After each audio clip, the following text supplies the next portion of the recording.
آج تک ہم نے 7ویں جماعت کی تدریسی کتاب میں برزہامہ کی تاریخی اہمیت کے موضوع پر برزہامہ کی بستی کا ایک دور پڑھا اور آج ہم برزہامہ کی قدیم بستی کا دوسرا دور پڑھنے جا رہے ہیں۔ اس کے بعد برزہامہ کی قدیم بستی کا دوسرا دور آتا ہے۔ اس دور میں لوگ مٹی کے جھونپڑوں میں رہتے تھے، کچی اینٹ کا استعمال بھی کرتے تھے۔ یعنی پہلے دور میں برزہامہ کے لوگ گڑھے نما غاروں میں رہتے تھے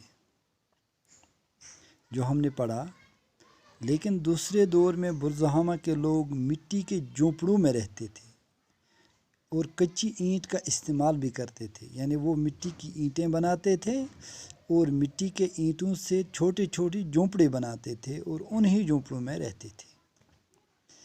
اس زمین میں کھمبے گاڑنے کے نشانات سے پتہ چلتا ہے کہ لکڑی کا استعمال بھی تعمیری کام میں ہوتا تھا۔ ان جھونپڑیوں میں جو کھمبے لگے ہوئے ہیں لکڑی کے، اس سے یہ پتہ چلتا ہے کہ اس دور میں لوگ لکڑی کا استعمال بھی اپنی تعمیری کاموں میں کرتے تھے، جبکہ پہلے دور میں یہ نوکیلی پتھروں سے صرف گڑھے کھودتے تھے اور انہی گڑھے نما غاروں میں زندگی بسر کرتے تھے۔ لیکن برزہامہ کے دوسرے دور میں لوگوں نے اینٹیں ڈالنا سیکھی اور پھر ان اینٹوں سے جھونپڑی بنانا سیکھا، پھر لکڑی کا استعمال بھی تعمیری کاموں میں کرنا سیکھا۔ اب زیر زمین گڑھوں میں رہنا لوگوں نے ترک کر دیا۔ اب برزہامہ کے لوگوں نے زیر زمین گڑھوں میں بیٹھنا ترک کر دیا۔ ان گڑھوں میں مٹی بھر بھر کے ان کی اوپر سطح کو ہموار کر دیا گیا تھا۔ لوگوں نے ان گڑھوں میں مٹی بھر بھر کر ان گڑھوں کے اس کو ہموار کر دیا، پلین کر دیا، صاف کر دیا۔ اس دور میں مٹی کے برتن چاک پر بنائے جاتے تھے۔ ایک برتن ایسا بھی دریافت ہوا ہے جس کا رنگ سرخ ہے۔ اس دور میں بھی یہ مٹی کے برتن بناتے تھے، لیکن ایک برتن ایسا بھی ملا جس کا رنگ سرخ ہے۔ جیسا کہ جس طرح کمہار مٹی کا برتن بنا کر اس کو آگ سے سرخ بناتا ہے، اسی طرح کا ایک برتن ہمیں ملا اور جس میں 950 نگینے لگے ہوئے ہیں۔ اور اس برتن میں کیا ہے؟ اس میں نگینے لگے ہوئے ہیں، جس سے اس دور کے لوگوں کی ہنرمندی کا پتہ چلتا ہے۔ اس سے اس دور کے لوگوں کی ہنرمندی، ان کی کاریگری کا پتہ چلتا ہے۔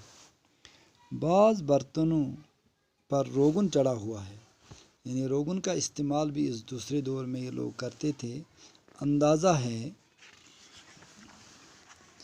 کہ یہ برتن باہر سے ادھر پہنچے ہیں۔ اندازہ ہوتا ہے کہ یہ برتن باہر سے ادھر پہنچے ہیں۔ پہلے دور میں لوگ مردوں کو کیا کرتے تھے اس کا پتہ نہیں چلتا۔ یعنی جو برزہامہ کے لوگوں کا ابتدائی دور تھا، اس میں وہ مردوں کو کیا کرتے اس کا پتہ نہیں چلتا۔ وہ شاید مردوں کو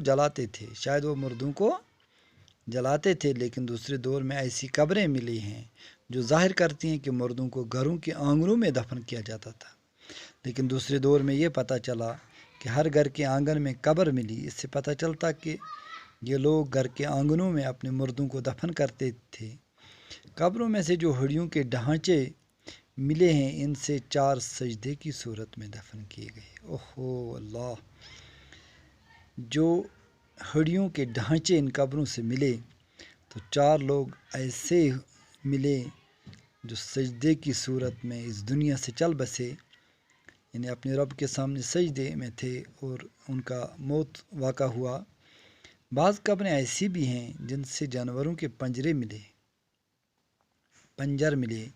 ہڈیوں کے یہ ڈھانچے کتے، بھیڑیے اور جنگلی بکری کے ہیں۔ لگتا ہے کہ یا تو لوگ انہیں پالتے تھے یا ان کے مرنے یا ان کی بلی چڑھانے کے بعد انہیں دفناتے تھے۔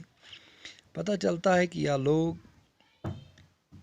ان جانوروں کو پالتے تھے یا ان کا نیاز کر کے ان کو دفناتے تھے، یا پھر انہیں باقاعدہ انہی گڑھوں میں رکھتے تھے تاکہ یہ بھی سردی اور برف باری سے بچ جائیں، یا کہ لوگ اپنے جانوروں کو انہی گڑھوں میں رکھتے تھے اور اچانک کوئی حادثہ آیا، زلزلہ آیا، جس سے یہ جانور انہی گڑھوں میں مر گئے اور ان کے ڈھانچے بھی ہمیں دیکھنے کو ملے۔